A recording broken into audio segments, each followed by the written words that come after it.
નમસ્કાર, જય શ્રી કૃષ્ણ, જય માતાજી, હર હર મહાદેવ. મિત્રો, હાલ આપણે પહોંચી ગયા છીએ જડેશ્વર મહાદેવ, જે વાંકાનેરથી માત્ર 10 કિલોમીટરના અંતરે જ આવેલું છે. તો ચાલો આપણે આ મંદિરના ઇતિહાસની વાતચીત કરીએ, તેમજ આ મંદિરના દર્શન કરીએ.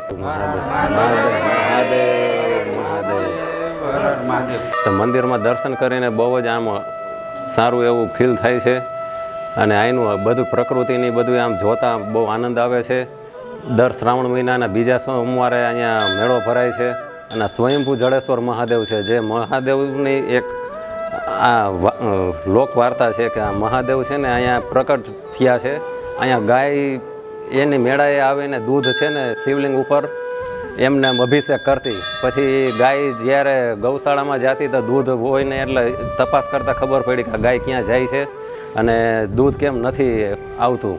એટલે અહીંયા એક દિવસ ગૌશાળામાં પાછળ ગાયની પાછળ ગયા અને ખબર પડી કે ગાય આ જગ્યાએ ઊભી રહી છે અને દૂધ અહીંયા બધું અભિષેક કરે છે. તો ત્યાં ખોદવાથી છે ને આ શિવલિંગની અહીંયા શિવલિંગ નીકળ્યા.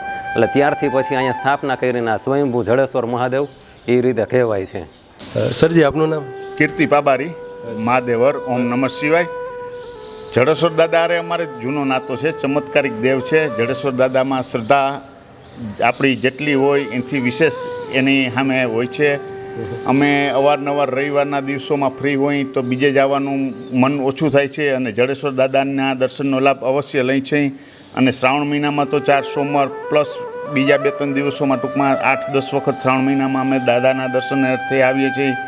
દાદા ઉપર અમને અનન્ય શ્રદ્ધા છે. અમે વર્ષોથી આ દાદાના દર્શને આવીએ છીએ અને દાદા અમારી મનોકામના પૂર્ણ કરે છે.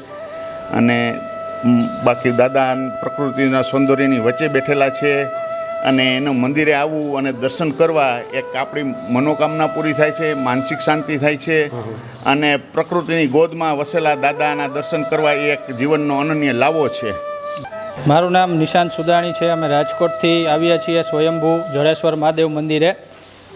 દરેક મિત્રોને ખાસ જણાવવાનું કે જે લોકો વાંકાનેરથી આપ જો રસ્તામાં ક્યારેય નીકળવાનું થાય તો ત્યાંથી ફક્ત 11 કિલોમીટર દૂર સ્વયંભૂ જડેશ્વર મહાદેવનું મંદિર હિલ વિસ્તારમાં આવેલું છે. તો એનો અદ્ભુત નજારો છે અને ખાસ કરીને ચોમાસામાં અહીંયા એકદમ સારા એવા લોકેશન છે. તો ફોટોગ્રાફી માટે પણ સારી જગ્યા છે. જે લોકો ફોટોગ્રાફી લવર્સ છે એના માટે પણ આ સારું લોકેશન છે.